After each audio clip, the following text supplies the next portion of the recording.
If you had a 10-gallon tank, would you use it for breeding or aquascaping? How about both?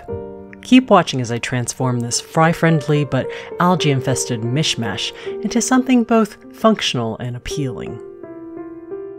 Hi, I'm Irene with girltalksfish, and I have long used this 10-gallon breeding tank as my dumping grounds for algae-covered plants.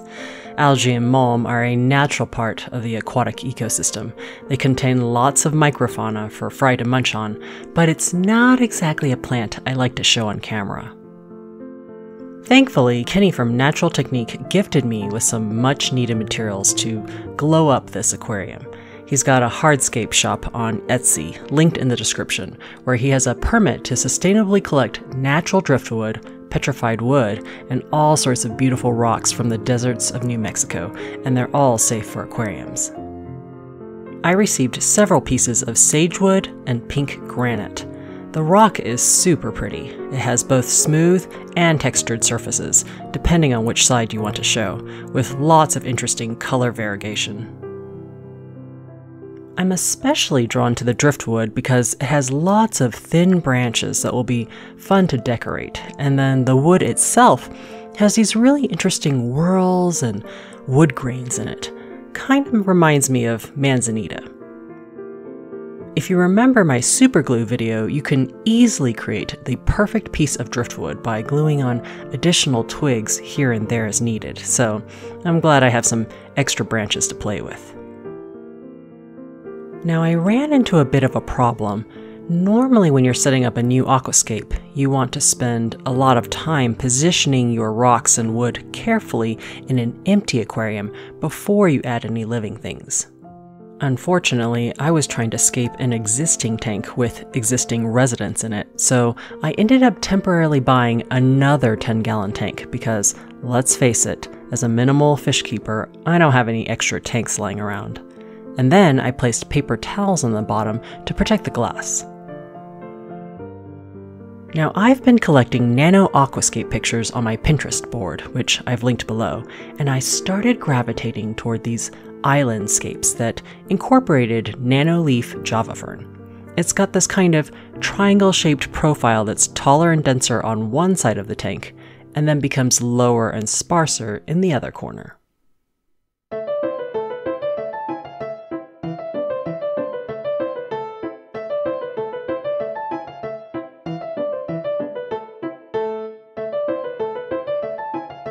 A lot of times when it comes to aquascaping, less is actually better, so in the end, I only used 4 rocks and 1 piece of driftwood.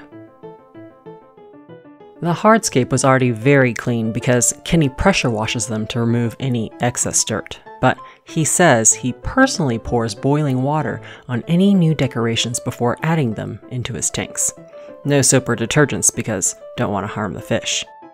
I ended up just soaking them overnight in a tub of hot water. Okay, time to get my arms wet. First, let's remove all the existing plants and decorations. Goodbye, brown algae. These extra plants will get reused in Sonic the Bettafish's new bachelor pad. Because the rocks are primarily on the right side, I moved the heater and sponge filter there as well to better hide them. Then I placed the sagewood and pink granite in the tank in the same exact positions as my staging tank. This narrow-leaf java fern was also ordered from Etsy. It had already been dipped in alum and was free of snails and duckweed. Didn't do any gluing, just stuffed them in between the rocks at the base of the driftwood. I've never worked with this plant before, but Rachel O'Leary loves it, so had to try it. Afterwards, I used my superglue to attach many tiny clumps of Anubias nanopetite, which originally came from my 2018 display tank. Ever since, they've been passed around from tank to tank, more as an afterthought, but finally they're getting featured again on this lovely piece of driftwood.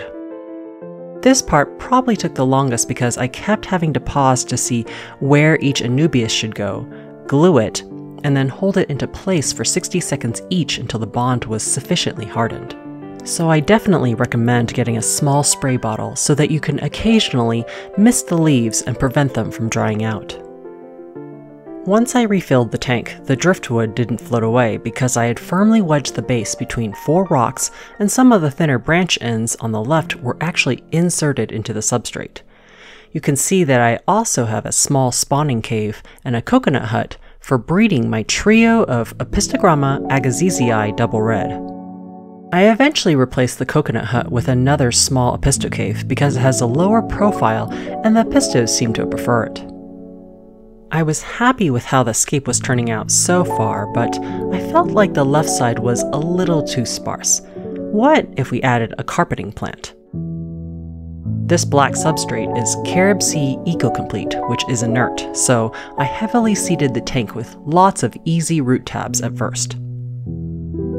And then I planted the dwarf sage such that the bigger adult plants were closer to the rocks and then the smaller baby plantlets were on the outskirts, so it still maintains that Triangle Island profile that I was aiming for. To help with algae control, I'm using a Phoenix Stingray LED light on a timer, currently starting lower at 6 hours a day until the plants get accustomed to their new home. I also have a small team of Amano shrimp, which the apistos thankfully seem to ignore. Finally, I've ordered a bunch of floating plants to help block out some of the light because these little slow-growing anubias are definitely prone to getting algae. Huge thanks again to NaturalTechnique for the Hardscape. I don't receive any commission from them, but I love supporting small businesses like this. Take time to enjoy your aquariums, and I'll see you in the next video.